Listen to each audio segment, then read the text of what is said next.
Hey everyone, welcome back to the Lit in Space podcast with another lightning episode. This is Alessio, partner and CTO at Decibel, and I'm joined by my co-host Wikis, founder of smol-AI. Hello. And today we have Silas Alberti from Cognition, also known as Devin.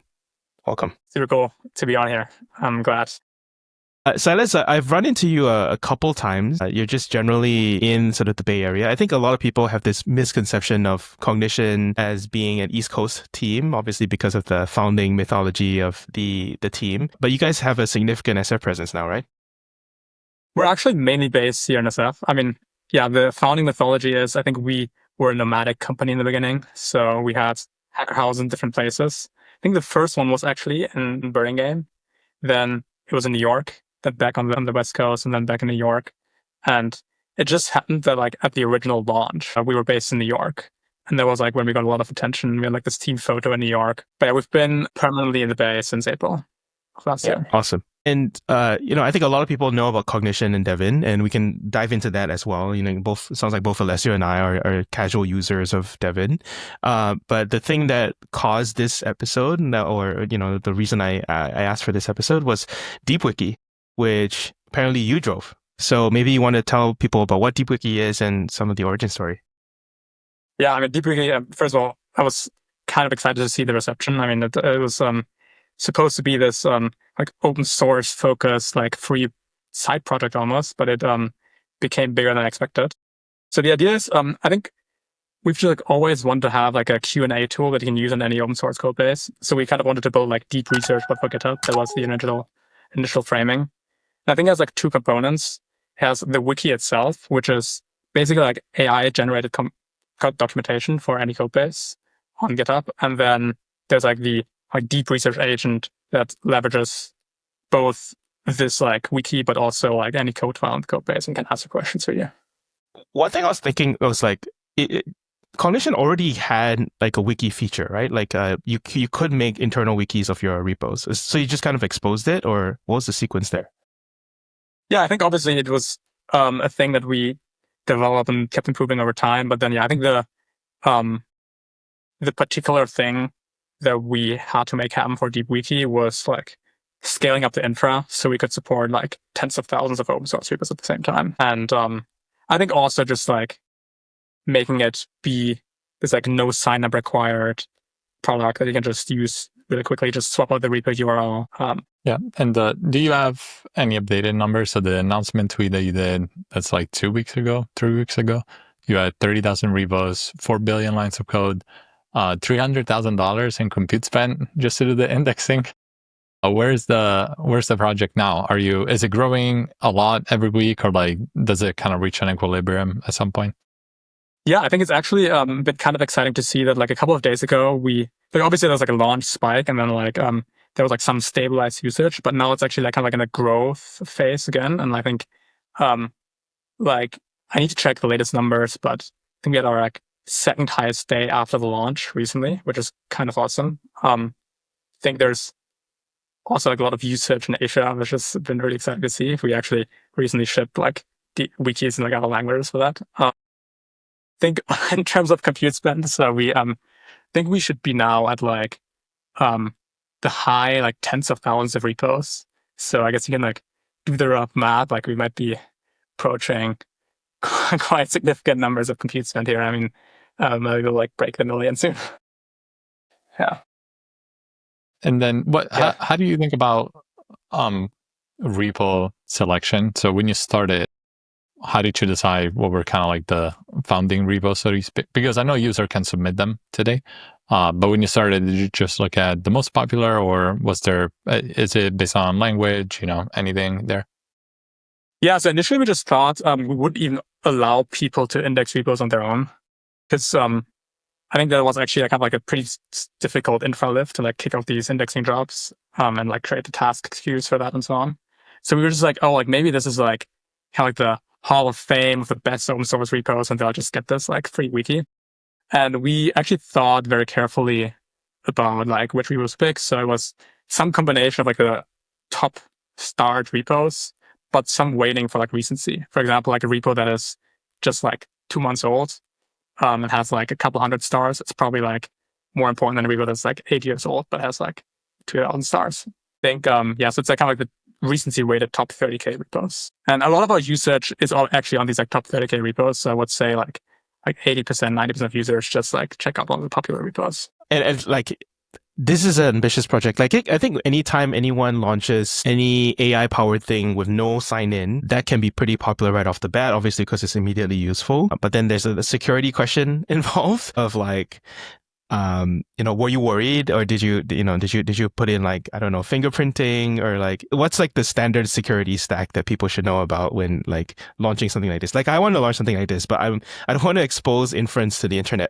Yeah, no, I think it's something we were definitely worried about. I think we have like some protections, like some like rate limit heuristics to make sure we're not getting DDoSed. Fortunately, we have like really good security guys, and I kind of like just like trusted their judgment on like what is the right level of protection here. I actually think we erred on the side of just like being pragmatic here, though. I think there's obviously like always a risk, but I think we just wanted to ship something, and I just like really didn't want to have a sign in because that's just like so annoying. Yeah, it is. Perhaps we could also dive into some of the design choices inside of one of these repos. Is that instructive? Okay. Could also do this, unless Alessio, you have other questions before I go into. Oh, that's good. I just indexed smol-podcaster, so once that's done, we can look at it. Well, okay, I'll do VS Code first because that is the $12 billion GitHub project that everyone can fork.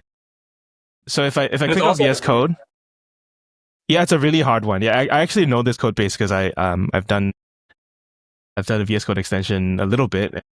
So mess with Monaco, mess with the extension system, and actually also had to write the some stuff for the terminal.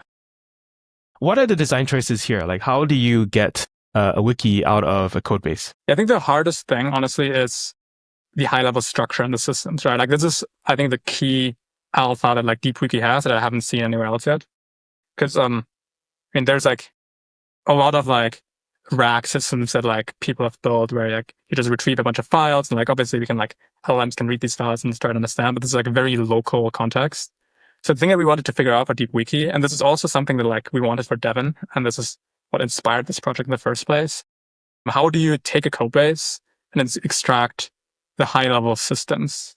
And that's kind of like the structure on the left side, right? You like this is what an engineer would have in their head that like you're annoyed about, that like the agents don't understand. And we kind of like wanted to solve that problem. So you always have an architecture overview. You always have core services, and then obviously these are all custom. And then you also visualize it, which I find quite useful. Now, are there any useful heuristics that you want to share? Like, sometimes it's not obvious when a project this big covers so many modules, which is top level and which is a child of the top level. No, but they just put it all in the same folder. Or do you just go by folder structure? Yeah, I think folder structure is definitely like the way I view it is honestly there's like these different graphs you can like map onto a code base, right? There's the simplest one is the folder structure graph, but unfortunately it's like actually a pretty bad one because people sometimes just like put all the components in this folder and all the servers in this folder. Yeah, and the aliases everywhere, jumping everywhere. Yeah. So, like things we found helpful, there's like the language server graph. There's also the commit history. That's actually a really interesting one because what did people contribute to? Contributors usually own certain systems, and also like how did things develop over time?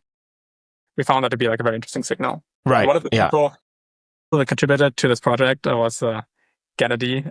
I don't know if you know about Gennady. Gennady is like the #1 ranked competitive programmer. Had like 6 IOA gold medals, and it's like really, really good. Happens to be really, really good at graph algorithms. So it was certainly a pleasure to have him like figure out like cool graph algorithms. Yeah, it's super awesome. So the inputs are, let's say, file system, commit, I think, and then LSP as well. Anything around like dynamic linking, which is, I think, the hard part, right? By dynamic linking, I mean like the only thing that is shared between systems is like a string, and it's like sort of dynamically invoked at runtime, right? Like that's the hardest. Yeah, we don't run the code base. This is something that I guess Devin could do if it actually like has it as a, like that's the cool thing about the Devin agent, has like an actual VM and can run the code base. But for the indexing right now, we just use kind of like offline signals. Yeah. Awesome. Alessio, you want to share your run? And so Alessio has a code base that is public that we also like to share on the podcast because it's like a meta podcast thing about podcasts. Let me see if it's done indexing. So we're just talking about this. Oh yeah, okay. I can buy time. I was also curious. What is 2 to 10 minutes? So it should be done soon. Okay. What is the indexing? This indexing process is, do you have an orchestrator that you like? So I'm just like the default workflow person. I used to work at Temporal. There's other solutions like Restate or Airflow, whatever. Like, do you know what the orchestration system is? Yeah, we have like, you rolled your own because you're so good. Got this culture of like building everything in house. It's also kind of funny. Like there's like a RAG component to this, and I've been I personally advocated, okay, let's just like use a vector database and make our lives easy.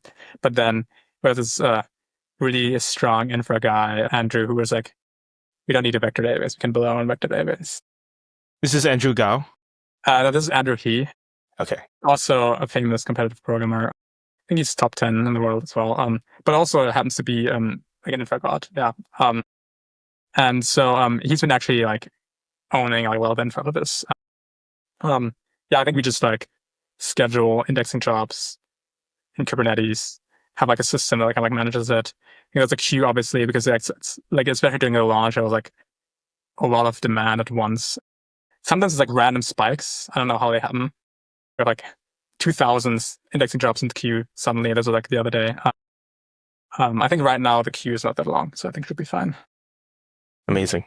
How do you think about consumption of DeepWiki for obviously people, but then for LLMs? I think the good thing that you have is there's like the relevant source files under each service that kind of links back to it. Is there an easy way, say if I'm using that repo and cursor to like, or, obviously Devin, to use that kind of like deep link to pull in the right documentation from DeepWiki? Because I saw the URLs, they're kind of like, they have a header number and then a subindex. So there should be an easy way to get one file into an LLM to say these are like the pages and these are like the links to the relevant source files, and then have that being put into the agent context. Is that kind of the idea of how you use it internally at Devin? Yeah, I think if you want to use it with like other services, happy obviously for people to do this. You can like put the links in if they can just like curl the website. There's also a guy who just built like an MCP server for DeepWiki, which I thought was pretty cool. Yeah, I think if you use Devin, Devin just like has kind of Wiki deeply integrated into its brain to the extent that like even like the underlying structure that is like not quite exposed to the front end of how it like views the systems and which files belong to which pieces. So I guess like it's part of what makes them hopefully smarter than other agents. Yeah. And then I also saw you have auto refresh thing on the right that is not enabled. It's the idea that basically you're re-updating it based on PRs that get merged. Like how do you kind of see, keeping, these are always like great projects to like start right, but now it's like next month it's going to be a little out of date, and then later it's going to be more up to date. What's the process for keeping them on in sync? This is like a thing we were debating a lot, right? Because it is pretty expensive to do these indexing jobs, right? So first of all, we made it a little bit cheaper to like do these incremental updates. If you like pay for Devin, for example, like we actually update it on literally every commit incrementally. I guess the wiki might have some like latency, but like some of the other indexes like get always updated. For the free product, it would just not be feasible to like do like close to like 100,000 repos like every day. So we found like, okay, there was more than 1,000 projects already had the like DeepWiki badge to their repo, which I thought was like super awesome to see, like way more than I expected. And I felt kind of bad that we would just let these wikis go stale. So we just decided, okay, how about we just detect whether you have the wiki badge, and then we'll keep it updated for you. Kind of like a nice win-win situation. Yeah. To me, this is the growth hack, right? Like also, if you get featured on the VS Code README, like a lot of people will find the DeepWiki as well. As you know, I think I have made my own extension such that every repo has a DeepWiki page. Is that an extension that I can use? Yeah, but it's not a well-named extension because I repurposed an existing extension to do that. So it's called the Netlify browser extension. I think it's under my GitHub or something. And I just added a DeepWiki button because it has the Netlify button, and I just added DeepWiki in there. So yeah, here it is. It's on Chrome. There we go. People were like, "Hey, this looks like you linked the wrong thing," and I'm like, "No, it's the right thing. I just didn't update anything about this. I just added it to my own extension." But yeah, I think it's useful. Basically, it's just an always up to date README that is deeply researched. How would you compare actually to like this as like a deep research thing, right? Like because like OpenAI just added deep research for GitHub repos, which is kind of encroaching in on DeepWiki a little bit. Yeah, no, definitely. I mean, yeah, I think this is kind of like a thing I would expect a lot of other people to ship at some point as well. I think it's part of the reason why I want to ship it fast, because we've like had this taken around for a while, but like mostly paywall behind Devin, and now it's like available to everyone on open source. I mean, I feel pretty confident that like our deep research is like, especially given this like high level systems thing that like the DeepWiki algorithm gives, just like gives you better answers. I think we can actually try it out if you want, because there's like this question asking thing at the bottom. We could like try to ask a question to VS Code Codebase. Sure. What should I ask? Well, let's see. Let's ask how do I let's ask something concrete about the Codebase, for example. How are inline suggestions implemented? Okay, and do I want the deep research button or not? What does this do? So deep research just makes it like take more time, whether we have a better answer. Maybe if you want like not wait a long time, we can just do the normal one. It's less smart. So usually I prefer deep research, but it's gets the point across. Okay, so here there's a little bit of code rag. Actually, I did want to ask: have you found any code embedding model that's good? Do you guys have your own? What are you doing for code rag? I guess I probably can't share the exact thing that powers our rag. Okay, sure. Obviously, there's just a lot of interest, so I had to ask. Okay, how inline suggested implement in VS Code? Unfortunately, I don't know the right answer, so it's hard to justify or it's hard to evaluate. Evals are hard. How do you eval DeepWiki? Well, I think we have our own set of evals, and so I think it's just like kind of like work that you have to do to create evals and make them good. I think usually like small numbers of very high quality evals are the way to go, and like we curate them manually and make sure they're really good. I think the good thing is like this is like very grounded. Like I think the hallucinations are usually not that bad. Like usually you just like notice that it just like didn't find the thing that you asked it about. But in this case, it seems like it just found like a thing that's called inline completions controller. Like that's probably the thing that we were asking about. And that's like super helpful. Like actually, like the reason why I wanted to launch DeepWiki was because I was actually had the desire to use this all the time. Like there's like some open source project you work with. You just like want to find where is this implemented, and then like it just like it finds it really quickly. Okay, I launched the deep version anyways because it was like one click. It was like go deeper. I'm like okay, I don't really know if they'll do anything. I think that's one of the questions about the various forms of deep research that are out there now. It's like I don't really know what I get apart from some preset amount of deeper, but it's unclear the quality improvement, if there even is a quality improvement, right? Maybe this is the complete answer and there's no better answer to get. Yeah, I feel like for this question, definitely the fast answer seems to get you most of what you want. There's like sometimes things where like the deeper version, like especially if you wanted to like find like initial thing and like explore like the code like around it and like actually like jump to definitions, like traverse the code base, that's where like the deep version becomes very helpful. I think the deep version usually takes like a couple minutes though. Yeah. Awesome. All right, I got the smol-podcaster results. Let's see. Share screen. All right, I actually have a private fork that I'm building, so this is a little outdated, but it was great. So I looked at, let's do system architecture. Hello architecture. This is pretty good. Replicate, OpenAI, Anthropic. And then this is how we store files, interfaces. Yeah, there's like transcribe, how we process transcript, do the show notes, chapters, pick clips for YouTube, use a transcript because they use a different subtitle format.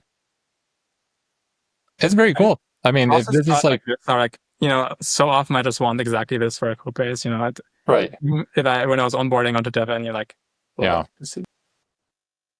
Yeah, and there's like some funky stuff like how Hugh thinks in celery. Yeah, like I think this part, like if somebody wants to contribute, it's like pretty easy to go through the Python, but then figuring out how everything gets kind of scheduled because it takes so long to do the transcript and all of that.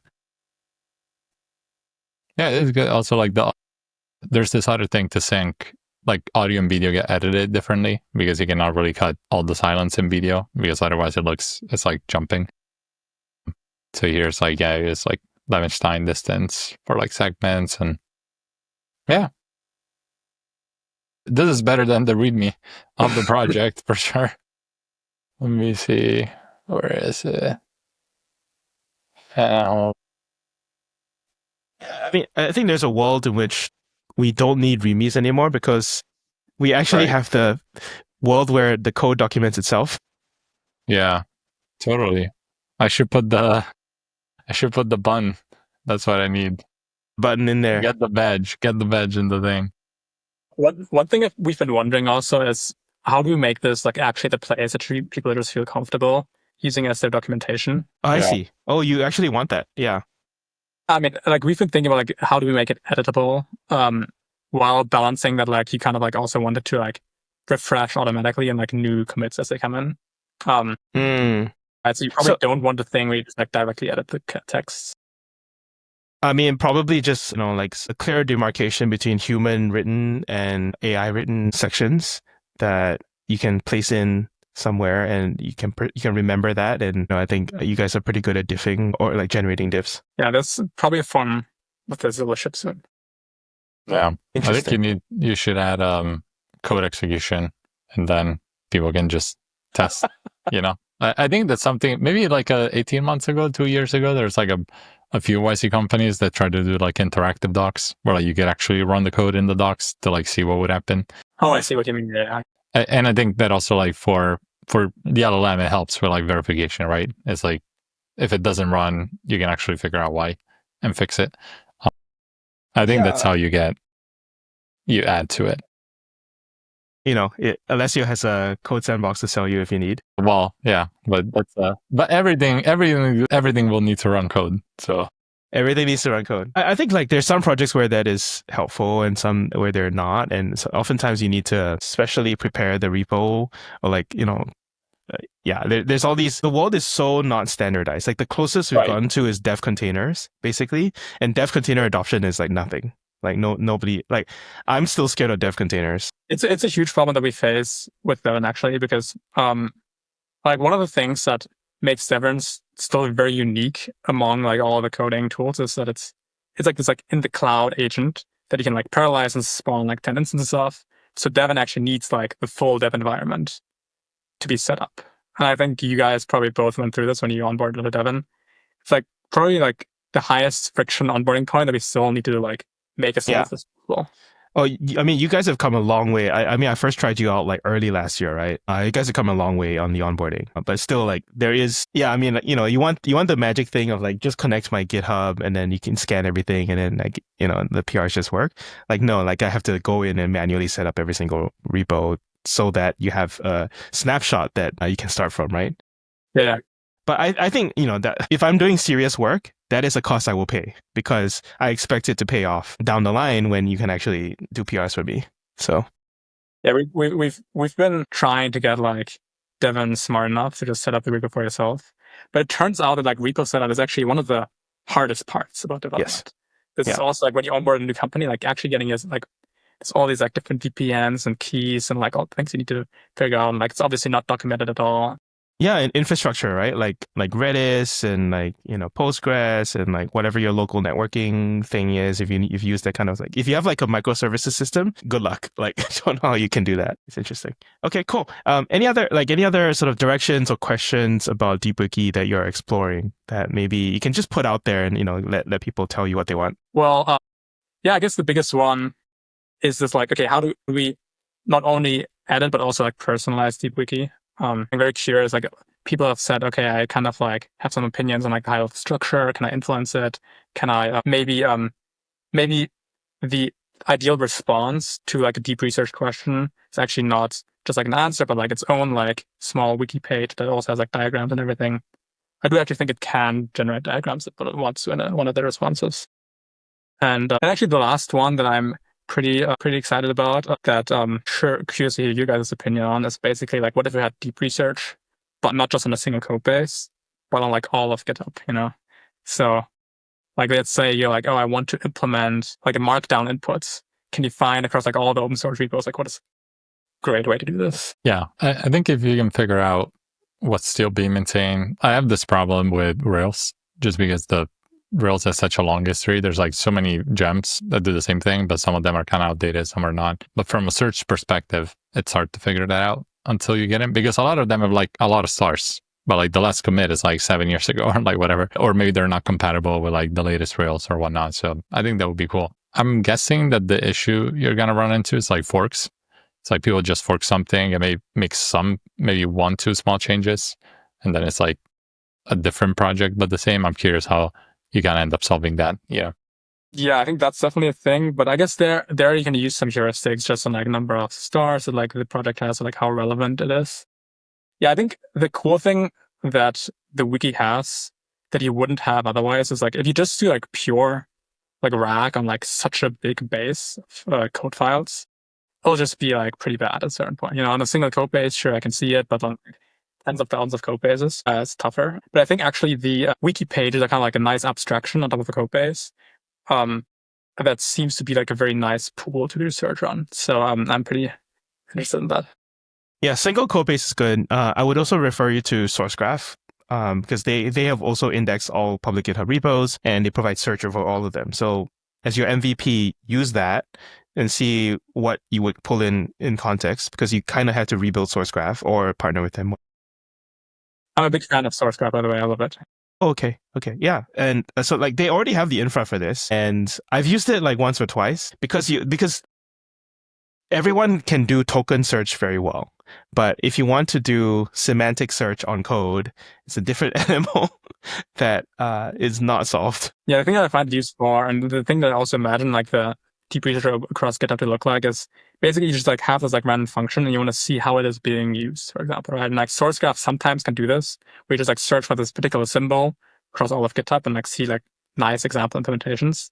But I think there's actually like so much more you can do if you have like more like semantic and deep research style, like what are the ways that people have implemented, you know, inline suggestions in their VS Code forks. Yeah. Okay, cool. Well, there's lots more R&D, but I think this is a huge step. Any calls to action? I'm inviting you guys to speak at the conference next month. I think Scott is at least doing a talk. I'm not sure if you're doing something yet. Any other calls to action? Well, please try DeepWiki.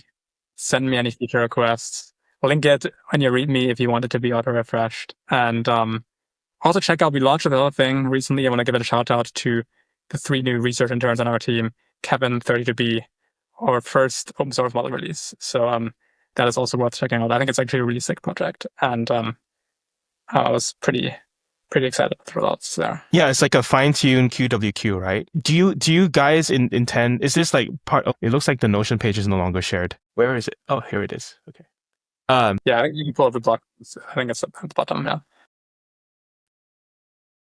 Is this an area like, so Devin does not expose a model selector, right? Like there's just like whatever Devin's in-house model is, we have no idea. They used to use GPT-4, and then you've come up frequently on OpenAI stuff. So I presume that a large part of it is OpenAI, but it looks like you're also exploring open models. Yeah, this was obviously like an internal kind of like research project. I think the thing we're going to explore here is, can we get multi-turn reinforcement learning working on like a nice environment that is like good code execution feedback? CUDA kernels are just so cool because you can just like compare the Python implementation with the CUDA implementation. So the task is to convert from Python to CUDA. And then you can just check are the outputs the same, and then like how much faster it is. And it's like a really nice reward signal. And I think the thing that was particularly interesting here is that like the multi-turn reinforcement learning actually did something. Basically, as you trained the model, it not only became like better in the first try, but better at refining itself. Yeah, and like sometimes I always see that you can actually cut the steps once you like have a reasonably good signal on like the path for solving these things. Yeah, I think one cool thing was, so basically the single turn model that was just trained on like getting the best result after one turn, it would basically be a little bit like too careful because it couldn't risk writing like non-compiling code. Whereas like the multi-turn model would maybe do like more aggressive optimization, but then like there's like one compiler or one bug and has like 3 more turns to fix it. So it was kind of nice. Yeah, fascinating. Yeah, it was interesting like to compare this, especially this diagram, with the RFT launch on OpenAI recently, because this is exactly how they're writing their verifiers. I mean, obviously this is like the standard RL way, but it would be useful to see how widespread this becomes. Like this seems like a very powerful thing to do, but also like a very advanced thing only if you have verifiable rewards, which seems to be coding and math basically. Yeah, I think that's almost how I view like the future of application layer companies. Because I mean, yeah, you see like the labs are also now creating these like RL platforms, and you can soon like customize models with RL on your personal like on your like company's use cases. So a lot of what like application layer companies have to figure out is like how to encode their product and their like customer needs into RL grading and RL feedback. Yeah, awesome. Cool. That's it for me. Thank you so much for your time. Thank you for DeepWiki. I think it's a huge service to the community. Yeah. Thank you for having me on. This is great. And talk to you all soon.